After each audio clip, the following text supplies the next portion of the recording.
अंबेडकर नगर के मालीपुर थाना क्षेत्र अंतर्गत खालिसपुर भटौली का मामला दिनों दिन कहीं न कहीं एक अलग कलर लेता जा रहा है। जहां लड़ाई दो समधी के बीच में थी और मामला दहेज उत्पीड़न का था, आज वहीं कन्या पक्ष के समधी राजेश बाबू की तरफ से गबन का आरोप लगा दिया गया सत्यनारायण द्विवेदी पर।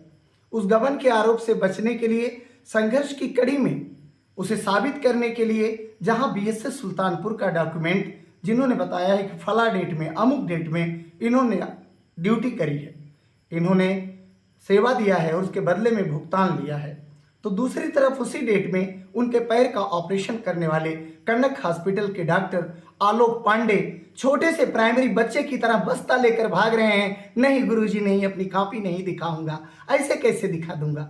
लेकिन गुरुजी कॉपी तो दिखानी पड़ेगी, क्योंकि मामला कहीं ना कहीं गबन का है, सरकारी धन के दुरुपयोग का है। इतना ही नहीं, एक आर्थिक अपराध है और उस आर्थिक अपराध वाले आरोपी का आप एक रिश्तेदार की हैसियत से, ब्लड रिलेटिव की हैसियत से, कोई ब्लड रिलेटिव हो उस हैसियत से आप उन्हें बचाने का प्रयास कर रहे हैं।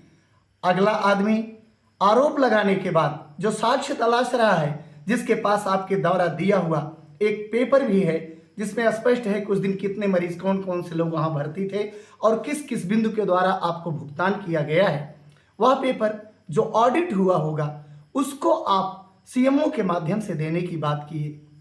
फिलहाल कोई बात नहीं, सच तो यह है कि कमजोर हड्डी की तरह, चूंकि आप हड्डी के डॉक्टर हैं, इस बात को हो सकता है कि आसानी से समझें। दोस्तों, कमजोर हड्डी की तरह डॉक्टर आलोक पांडे का यह गुरूर भी टूटेगा कि हम एक आरोपी, नामजद आरोपी को बचा ले जाएंगे। बिल्कुल नहीं बचा पाएंगे डॉक्टर साहब, बल्कि सच तो यह है कि अगर कानून के जानकारों से आप बात करेंगे तो आप सह आरोपी बनेंगे, बशर्ते अपराध साबित हो जाए।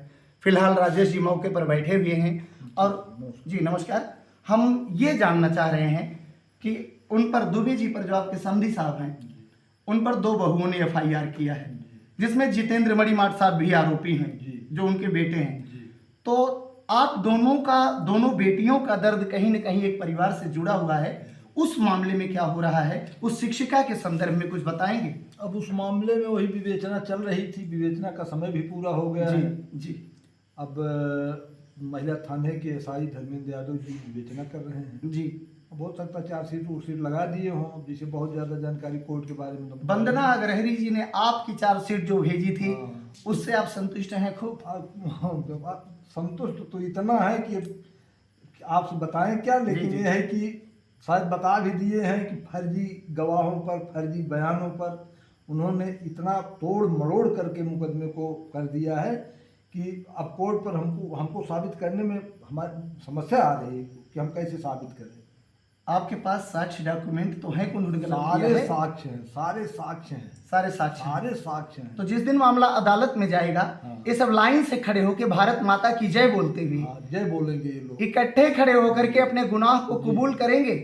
सचमुच अगर साक्ष्य है, सचमुच अगर पेपर है, तो ये मान करके चलिए कि भारत की कानून व्यवस्था इतनी कमजोर नहीं है कि किसी पत्रकार को रोका जाए खबर डालने से, उसे मानसिक पीड़ा दिया जाए, शारीरिक चोट पहुंचाने की बात कुछ लोग करने लगते हैं। सच तो ये है सर कि यहाँ उस गांव के लोग बताते हैं, जो घर पर रहता है उसको इलाहाबाद बताते हैं, जो घर पर रहता है उसको इलाहाबाद, उसे इलाहाबाद बताते हैं, जिसका कि प्रमाण है कि हाँ वो वास्तव में घर पर है, घर पर रहकर अपनी पढ़ाई कर रहा है, प्रमाण है, डिग्री ले रहा है, किस विद्यालय से ले रहा है, कहाँ से ले रहा है, सारा प्रमाण है जी। फिर भी ये लोग बताते हैं कि वो इलाहाबाद रहकर वहाँ पढ़ाई कर रहा है। डिग्री प्राइवेट लिए हैं कि नहीं, रेगुलर डिग्री, रेगुलर डिग्री लेने वाला आदमी, रेगुलर डिग्री लेने वाला आदमी जो 4-5 साल किसी विद्यालय में रहकर परीक्षा दे रहा हो, डिग्री ले रहा हो, अगर कोई जांच अधिकारी उसे जांच से बाहर कर देता है कि नहीं यह बच्चा तो यहाँ रहता ही नहीं, ये तो इलाहाबाद का स्टूडेंट है, फला गवाह ने बताया कि फला गवाह ने बताया, गवाहों की फर्जी गवाहियां भी मुश्किल पैदा करेंगी, ये मान करके चलें। और इस ख्वाहिश में जो सांसें ले रहे हैं, जिनको बहुत आनंद आ रहा है कि डॉक्टर महिला का हम शिकार करेंगे, उठा लाएंगे उनको अदालत में ही सारा सच खुलेगा, क्योंकि वहां भागने का मौका नहीं होगा। हम चोरों के साथ रहने वाले लोग नहीं हैं, हम आरोपियों का साथ देने वाले लोग नहीं हैं, हम अपराधियों के अपराध का खुलासा करने वाले लोग हैं। बस इतना है कि कौन आगे बढ़कर क्या करता है निर्भर उस पर करता है। फिलहाल डॉक्टर आलोक पांडे जी अगर ये दे दिए होते जन सूचना, नहीं देते हैं तो कोई बात नहीं।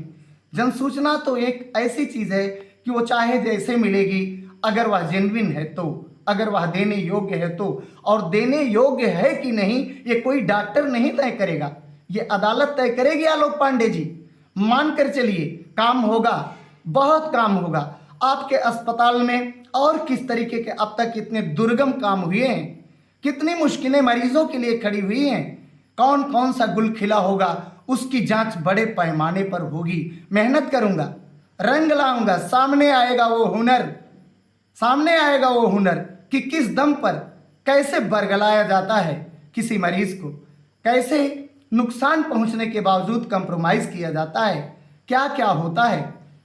काजल की कोठरी में रहकर भी कहा डॉक्टर साहब से हाँ कि सर अगर आपने एडमिट किया है तो भी दे दीजिए, नहीं एडमिट किया है तो आप लिख करके दे दीजिए कि हमारे यहाँ नहीं एडमिट है। कोई आपसे कह रहा था कि आप पर मानहानि करेंगे। भाई करेंगे, भाई बड़े आदमी हैं, हाँ। पैसे वाले हैं, लाभ तो ले नहीं पाए आप, है। सम्मान का लाभ नहीं ले पाए डॉक्टर साहब। डॉक्टर साहब आलोक पांडे जी सम्मान का लाभ आप नहीं ले पाए, आप मानहानि महसूस कर रहे हैं। अभी तो आप अपने मन से केवल मानहानि महसूस कर रहे हैं।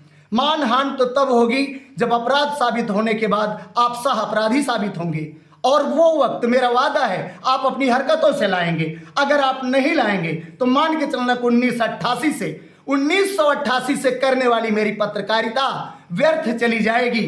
अगर सचमुच आप गुनाह के दलदल में हैं तो आपको उसमें से निकलना भारी होगा। याद रखिए, कनक मैटरनिटी, कनक हॉस्पिटल जिसे सोने का रंग आपने दिया है वो चमक रहा है, लेकिन उसमें अगर किसी तरीके का गुनाह होता पाया गया तो वो चमक जो सोने की चमक है वो धुंधली पड़ेगी। ये कोई कहने वाली बात नहीं है।